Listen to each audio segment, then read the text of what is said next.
உத்தரப்பிரதேச அரசின் புல்டோசர் நடவடிக்கை சட்டவிரோதமானது, மனிதநேயமற்ற நடவடிக்கை என்று உச்சநீதிமன்றம் கடும் கண்டனம் தெரிவித்துள்ளது. பாஜக ஆளும் உத்தரப்பிரதேச மாநிலத்தில் குற்றச் செயல்களில் ஈடுபடுவோரின் சொத்துக்களை புல்டோசர் மூலம் இடிக்கும் நடவடிக்கைகளில் அரசு ஈடுபட்டு வந்தது. இதற்கு கண்டனம் தெரிவித்த உச்சநீதிமன்றம் இந்த நடவடிக்கையை நிறுத்தி வைத்து உத்தரவிட்டது. இதனிடையே பிரயாக்ராஜ் நகரில் சில வீடுகள் புல்டோசர் பயன்படுத்தி இடிக்கப்பட்டதை எதிர்த்து உச்சநீதிமன்றத்தில் வழக்கு தொடரப்பட்டது.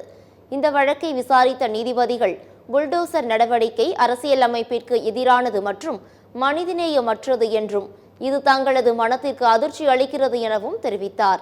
வீட்டை இடிப்பதற்கு முதல் நாள் நோட்டீஸ் அளிக்கப்பட்டதற்கு கண்டனம் தெரிவித்த நீதிபதிகள் வீடுகளை இழந்தவர்கள் அதனை மீண்டும் கட்டுவதற்கு ஏற்ற வசதி அவர்களிடம் இல்லை என்று கவலை தெரிவித்தனர்.